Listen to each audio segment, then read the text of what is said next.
How do you do? We're about to unfold the story of Frankenstein. He's one of the strangest tales ever told.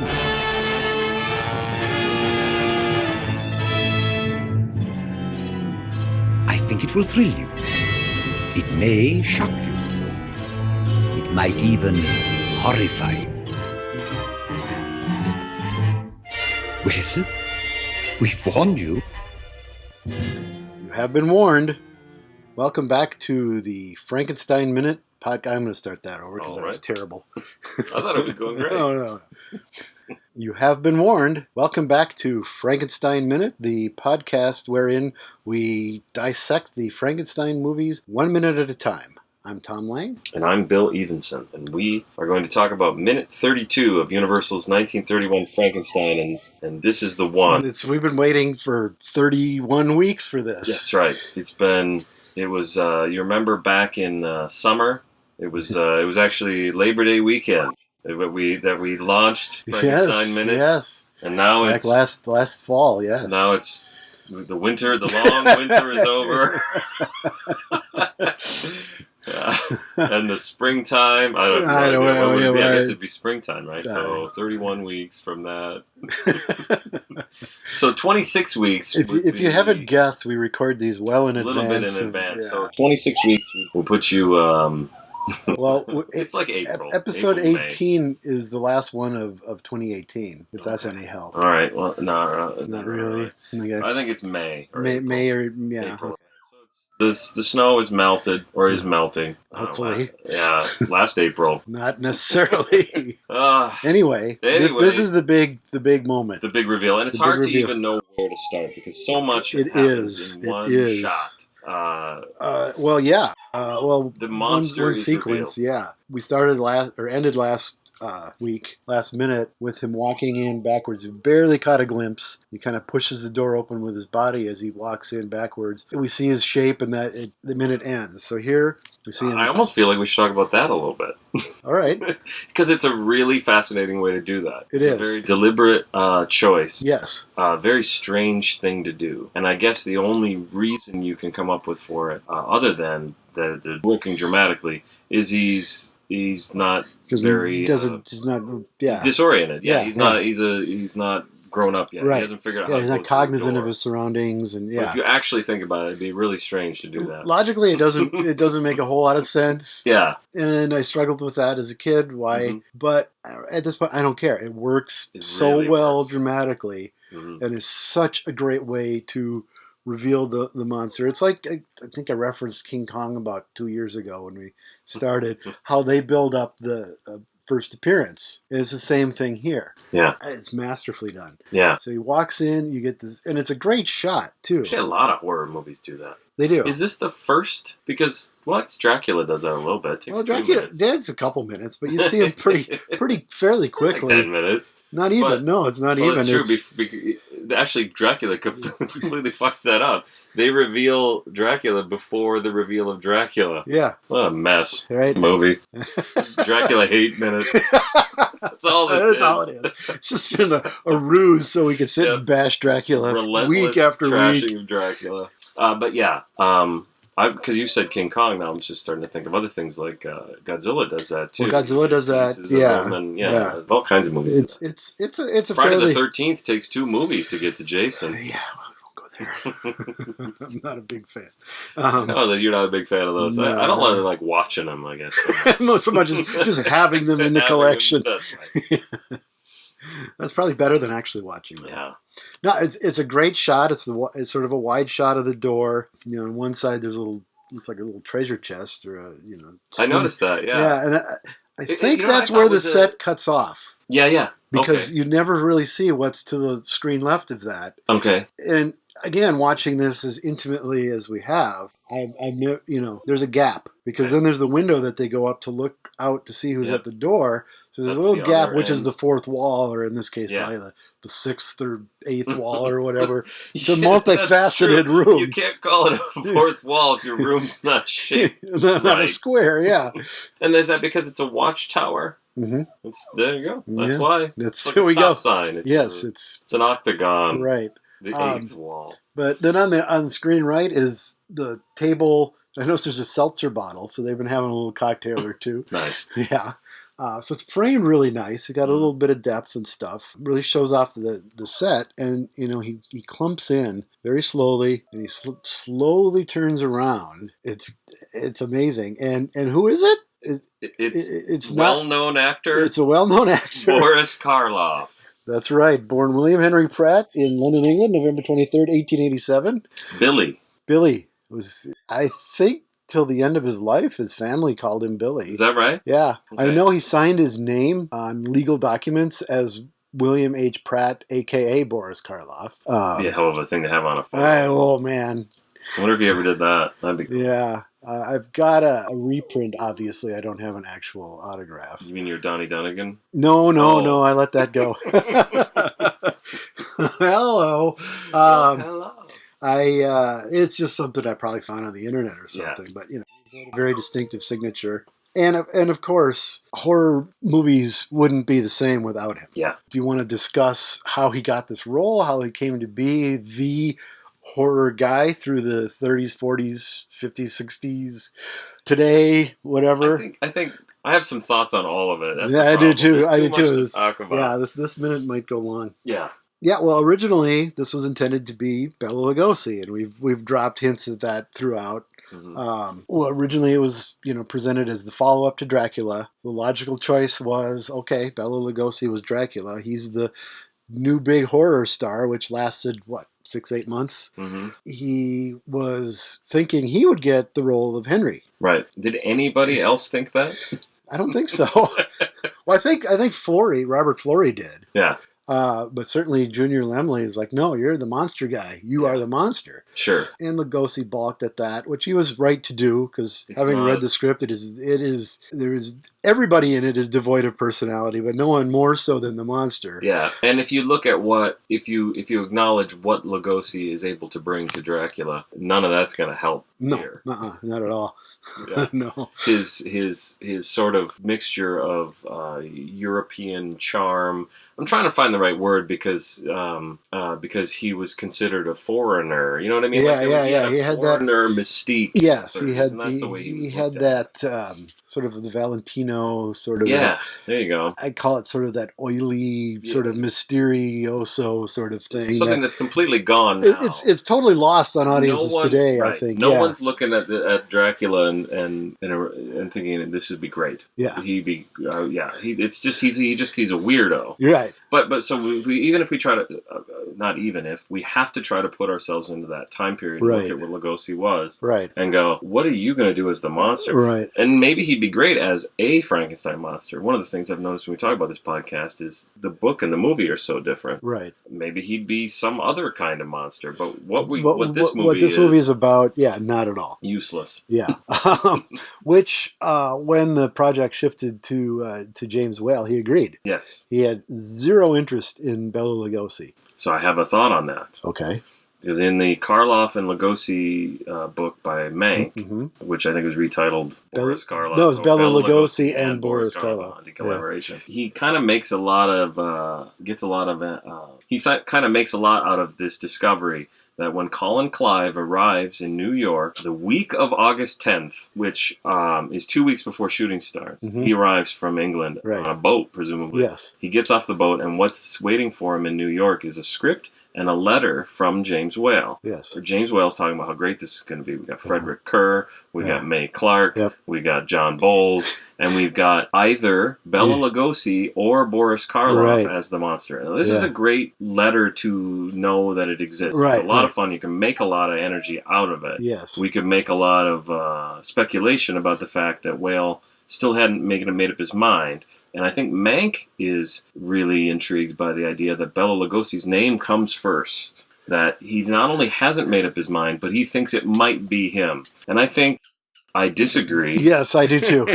Yes, I was just going... And I also don't think that the letter showing up, Clive showing up 2 weeks before shooting to that letter indicates that Whale wrote it 2 weeks before shooting. No. He might have written it 6 weeks. Well, Right. Who knows? I don't know. The problem is these timelines are so compressed anyway. Right. It's amazing to think they made this movie so damn They fast. made this movie. They started in. They started. Dracula came out in February. They shut down for a little while because they were financially strapped.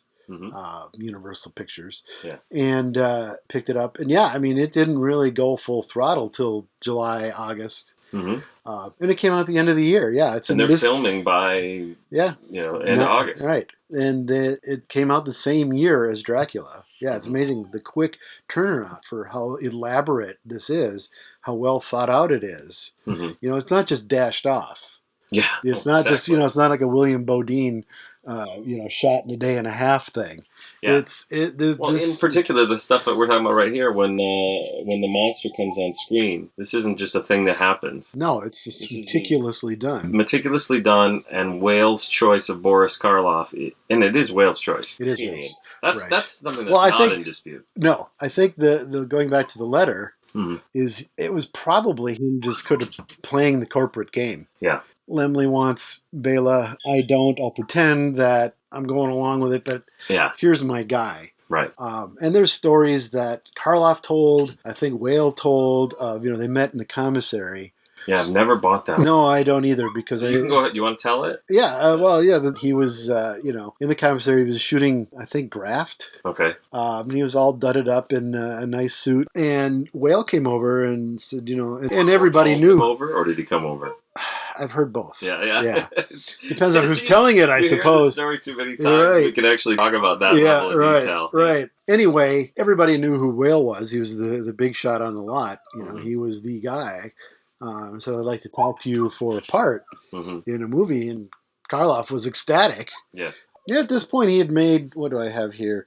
Already almost 80 films at this point. Right. And he was, the story always goes that he was, an unknown, sort of a bit player, and that's not true. Right. I don't think he would have gone beyond like a top echelon character actor into like a leading status like he did in horror films. But he was well known, well respected as an actor. He wasn't this, bit player by day, truck driver by night that he's often portrayed as. And I think that's one of the things that really is interesting that Mank talks about in that book is he was that maybe a year before that. Right. He had definitely moved up. Yes. He was doing all right. He was doing some high profile things. Mank even goes to the point of visiting the places that he lived to try to show how could this guy? Yeah, this guy couldn't have been doing that. He wasn't living in a dump. Right. He was living in the Hollywood Hills. Yeah. Yeah, he had a nice house in the Hollywood Hills.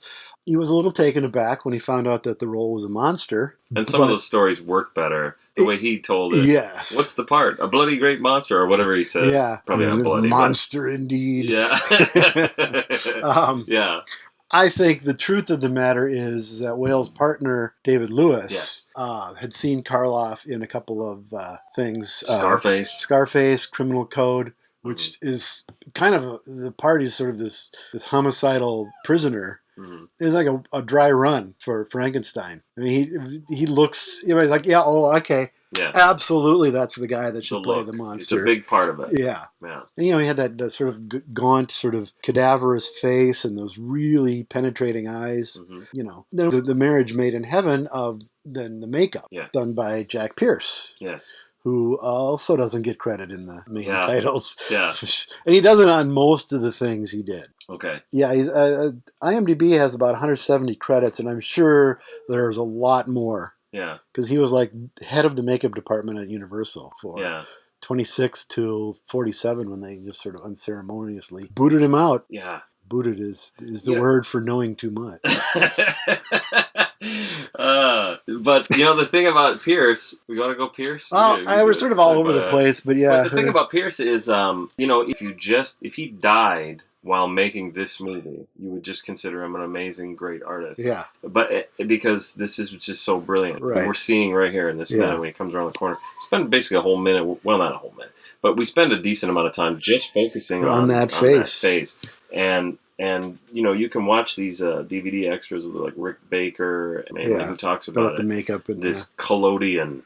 It's awful stuff. I played with it as a kid. We would try to replicate this, and it's horrible, horrible stuff. And it's a nightmare. Really hard to get off, and it smells bad. I was going to say, how does he smell? How does Boris Karloff Boris smell at this point probably doesn't smell so good, but it looks great. I mean, this is the face of the Frankenstein monster. And it's all eternity. I don't think there will ever be anything to surpass it. Oh, absolutely. That's for sure. In the past, what is it going on now? 80 some years. Well, this podcast will be out in about 3 years. So it'll be about 100 years. No, yeah, absolutely. Nothing has supplanted it. You ask somebody what Frankenstein looks like. Yeah. They will draw basically the Karloff face. And it's Karloff's face. So you've got, this is what I think is interesting, is it isn't just Jack Pierce. Jack Pierce is given this canvas, this wonderful canvas to paint on, and you're never going to see that again. No. In fact, so he's, as you say, gaunt. He's also, in this case, got the addition of the ability to pull out some of his teeth. It's sort of famous, but he's got a bridge on the right side of his face, like in the cheek area. Yeah. And he's able to pull out this dental bridge.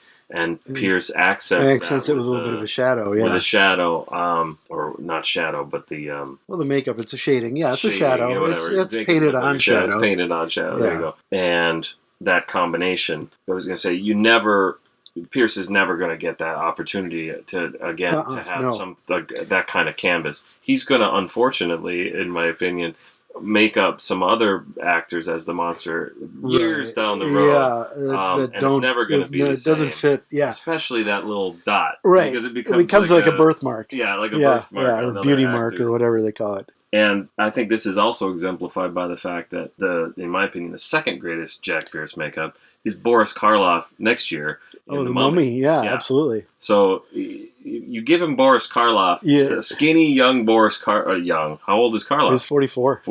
Youngish. To us, this is the young Boris Karloff. The young Boris Karloff. And look at Black Cat, the makeup he did there. He just looks...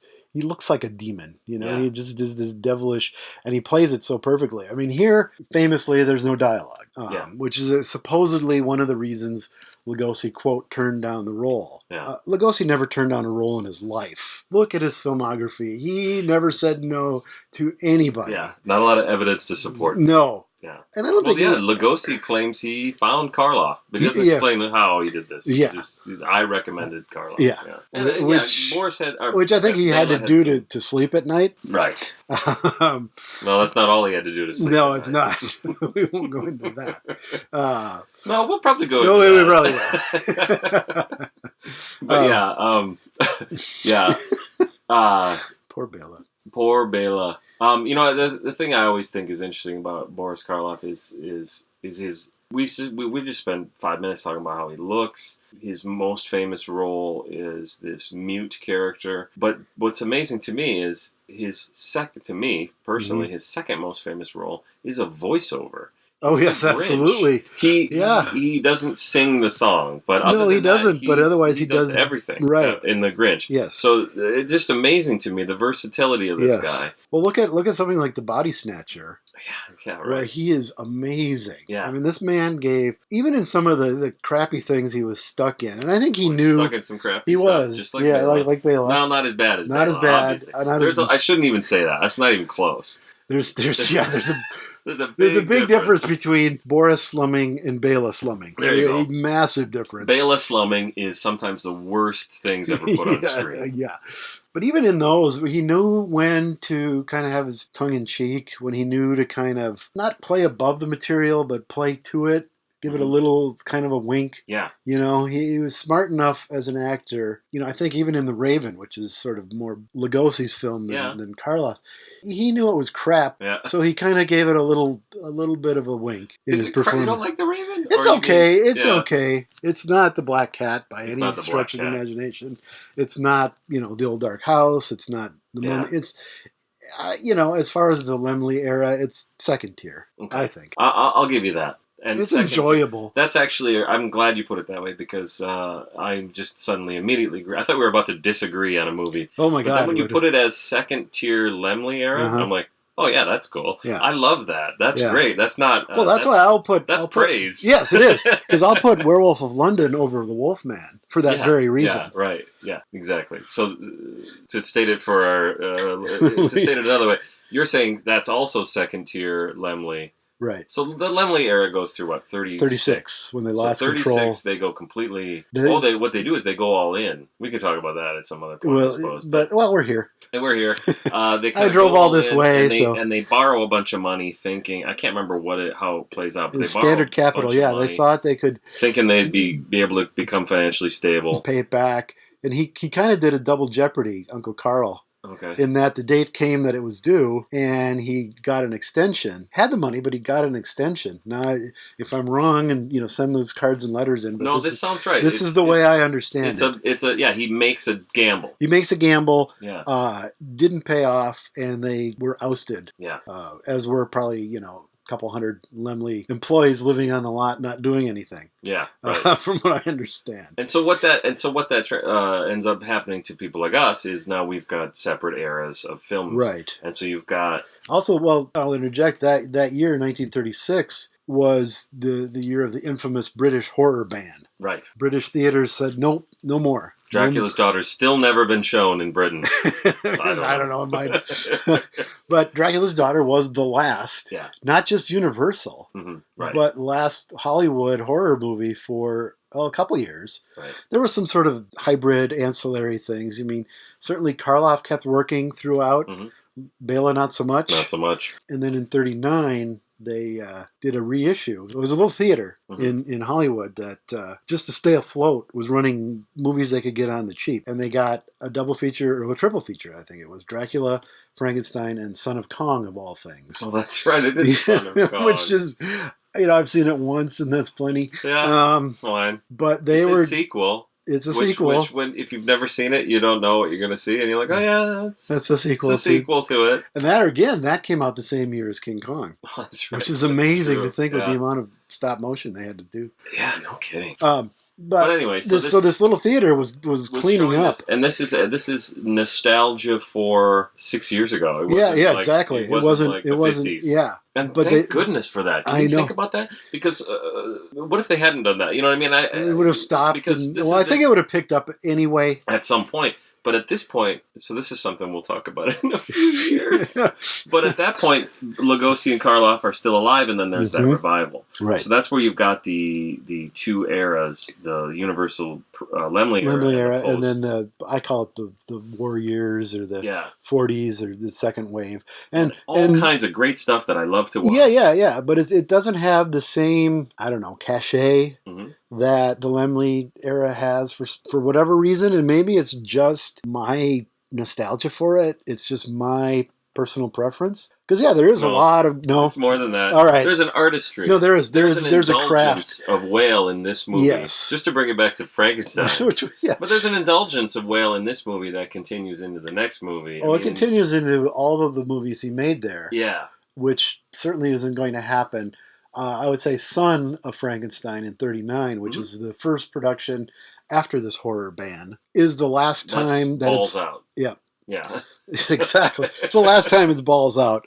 I mean, even the Wolfman has kind of a B movie quality to it versus Son versus this, Well, Wolfman was put out as a double feature, right? Yeah, I believe so. Was Son of Frankenstein put out that way? No, it was a big...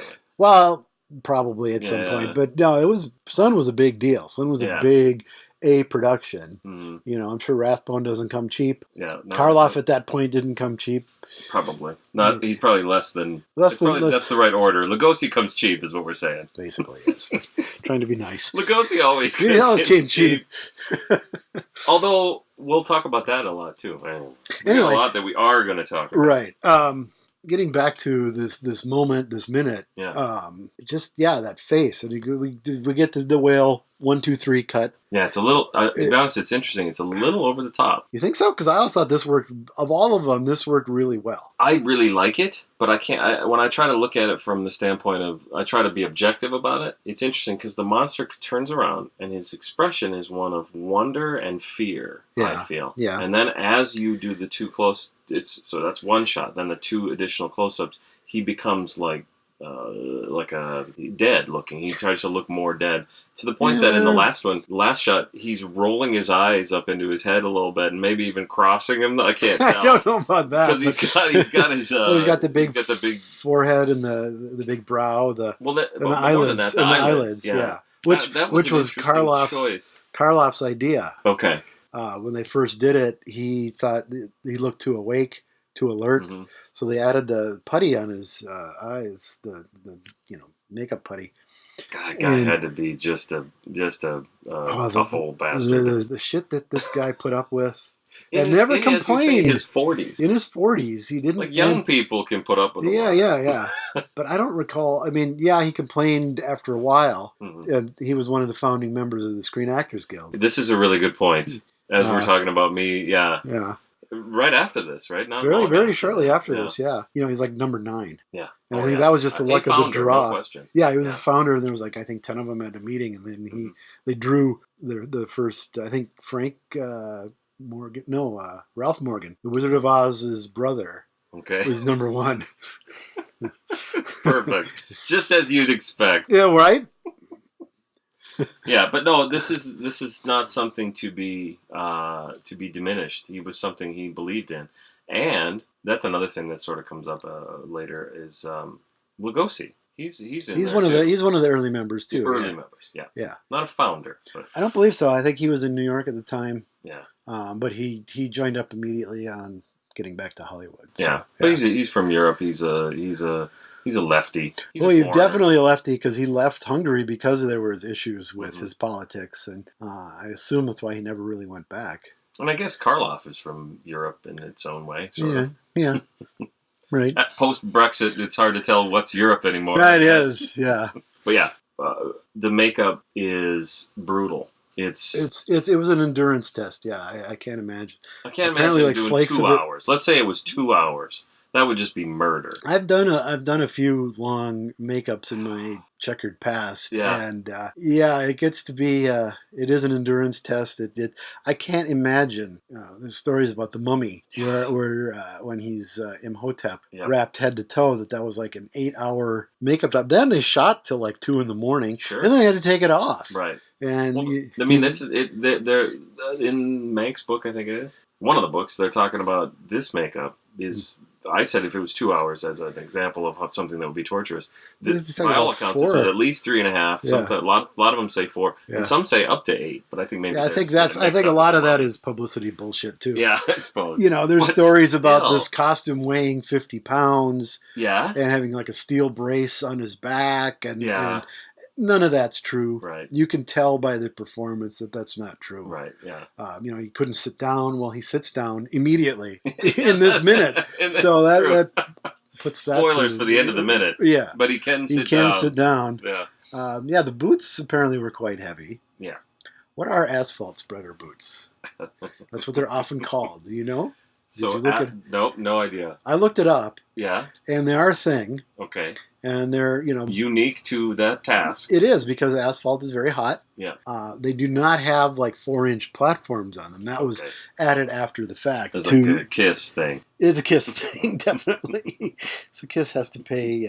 Gene Simmons wears asphalt spreader boots. But yeah, they're not standard issue. They've modified them. Yeah. You can see where there's a join about halfway up. Yeah. On the foot. Later ones appear to be custom made, starting with the sequel, but they can't have been comfortable. No, they look heavy. Yeah, I was gonna say something about the boots because later he seems to be really. I'll just say he seems to be moving around just fine. Yeah, yeah, and that's probably a skill that's acquired. I'm sure it is. Put those on, yeah, you gotta kind of work with. Yeah, because he circumvents those stairs later on, and like that. I didn't watch it. I watched every time before we record. I watch the whole film at least once, and then the minutes 3-4 times over.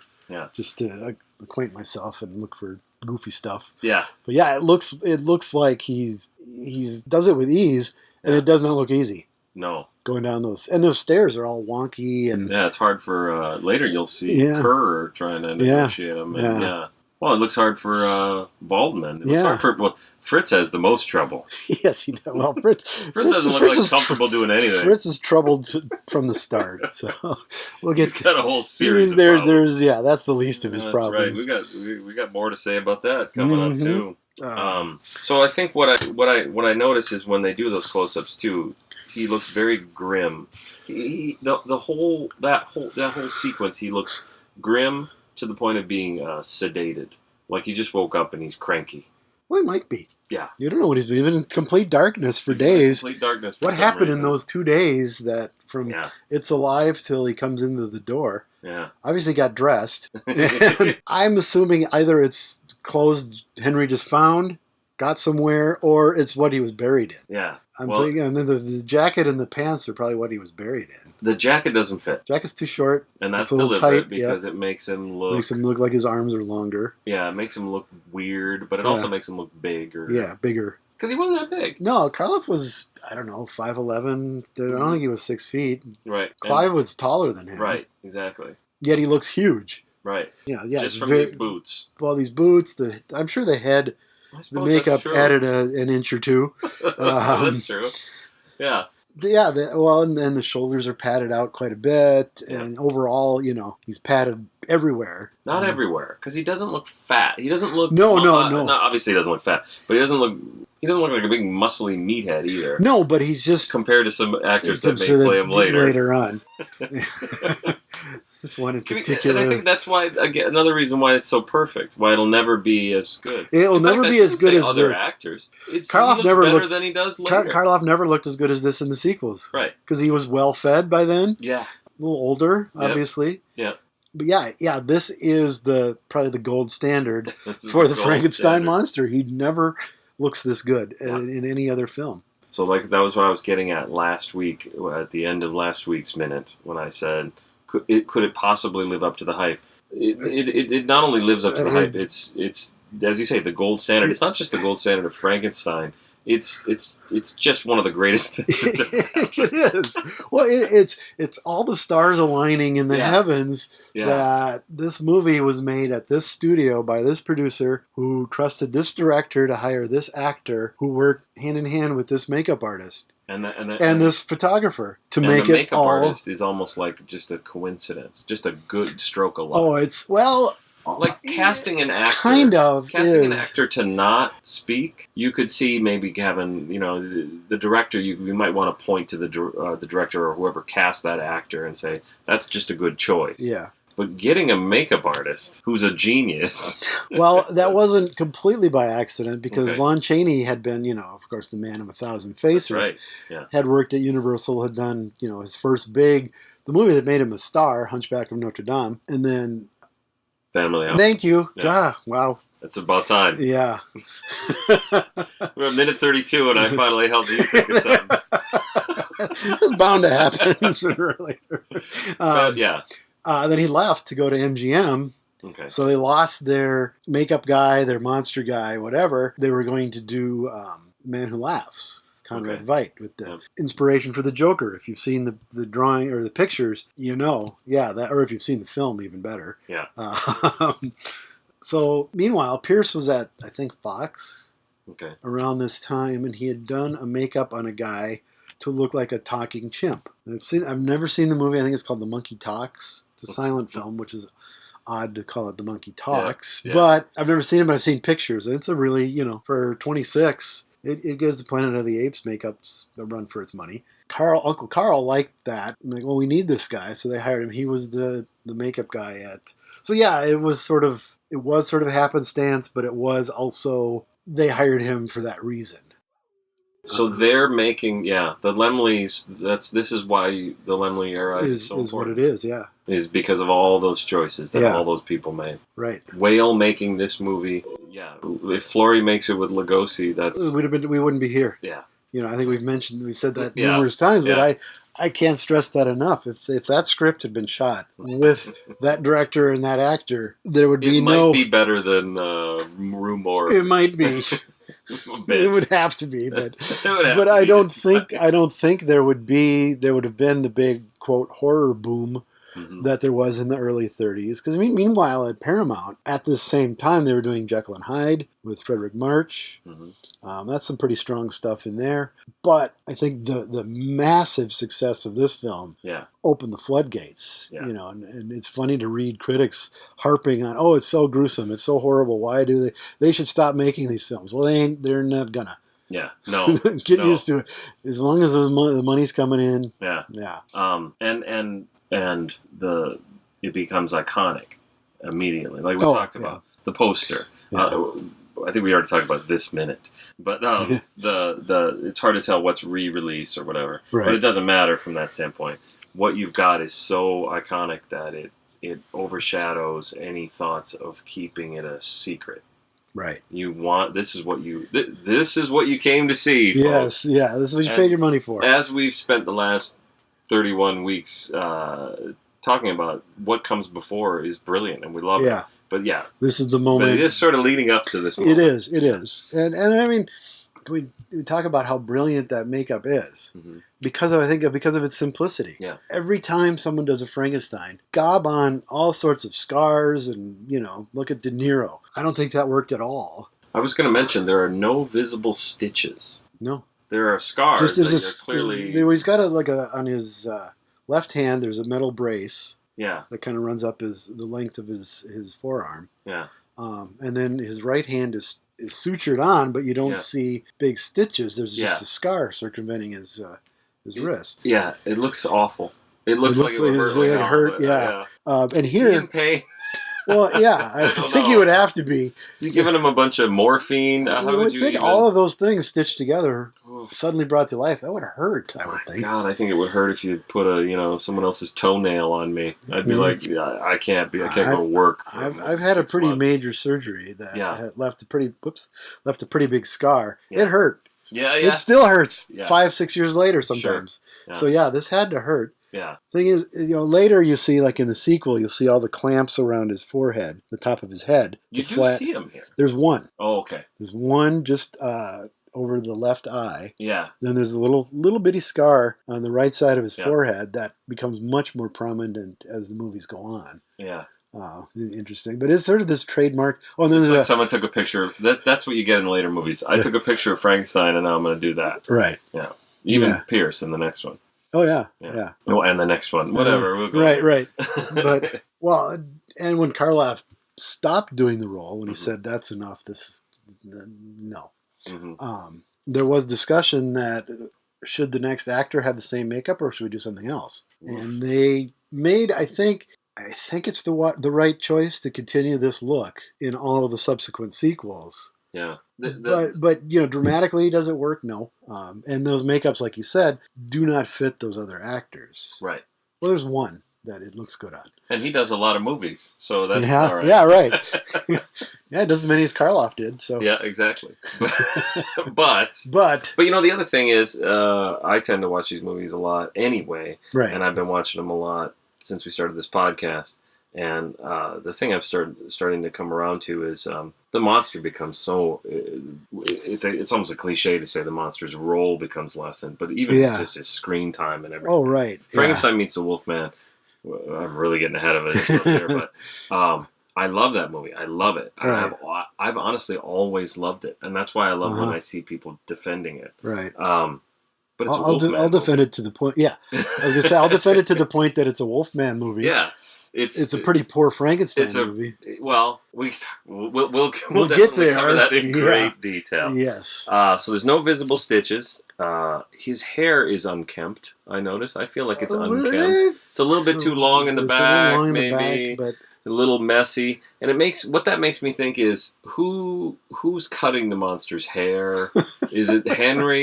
Is it Fritz? Maybe is Fritz cutting the monster's hair? That's why the monster doesn't like Fritz so much. That could be like, bad haircut. What are you doing to me? I also noticed the bangs are uneven.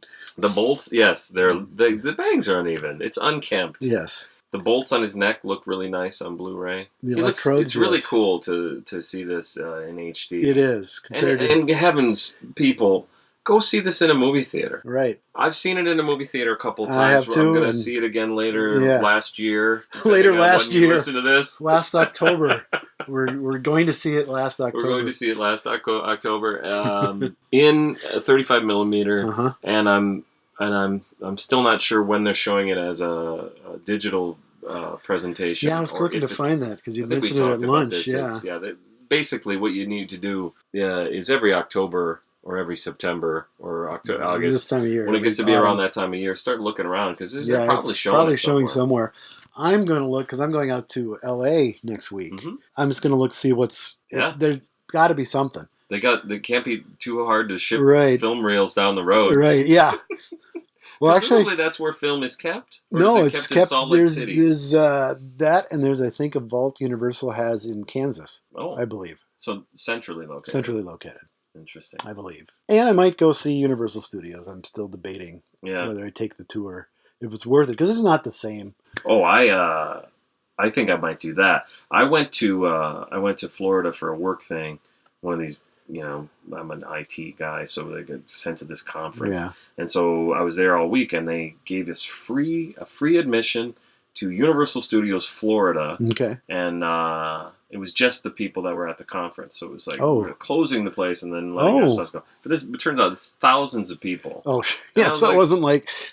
I don't even think I want to go. And I didn't end up going. I just went back to my hotel room and watched TV or whatever. Well, yeah. Because there was one restaurant I wanted to go to that apparently had a Universal Monsters theme. Yes. But when people think of Universal Studios now, it's interesting. Just the phrase means... Theme park. Right. And that's great because, there's like a Back to the Future ride. There is. That'd be great, They used to have a King Kong ride, which I would have loved to have seen. I'm sure that stuff sounds great. Yeah. But Jaws, it's not, to me, Universal, the word means Frankenstein. The